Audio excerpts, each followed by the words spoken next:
મધ્ય પૂર્વના દેશોમાં ચાલી રહેલા યુદ્ધની ગંભીર અસર હવે સુરતના વિશ્વવિખ્યાત ટેક્સટાઇલ ઉદ્યોગ પર જોવા મળી રહી છે. યુદ્ધના કારણે દરિયાઈ અને હવાઈ માર્ગો પ્રભાવિત થતાં સુરતથી થતી કાપડની નિકાસ લગભગ અટકી ગઈ છે, જેના કારણે સ્થાનિક માર્કેટમાં માલનો ભરાવો થયો છે અને ઉદ્યોગકારોની મુશ્કેલીમાં વધારો થયો છે. મુખ્ય અસરો: સુરતથી દુબઈ વાયા ગલ્ફ દેશોમાં મોટા પાયે ટેક્સટાઇલ માલની નિકાસ થાય છે.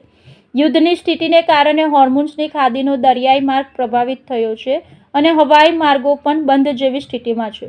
છેલ્લા 15 થી 20 દિવસથી એક્સપોર્ટ બંધ થતાં અબજો રૂપિયાનું પેમેન્ટ અને ઓર્ડર્સ જોખમમાં મુકાયા છે.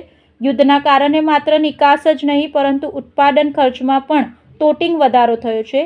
યાર્ન, કલર, કેમિકલ અને કોલસાના ભાવ વધારાથી ઉત્પાદન ખર્ચ ઊંચું ગયું છે. રાંધણ ગેસની અછત અને વધતા ખર્ચને કારણે પરપ્રાંતીય કારીગરો અને હમાલીનું કામ કરતા શ્રમિકો હવે વતન તરફ પરત ફરી રહ્યા છે, જેના કારણે ઉત્પાદન એકમોમાં કામદારોની અછત સર્જાઈ છે.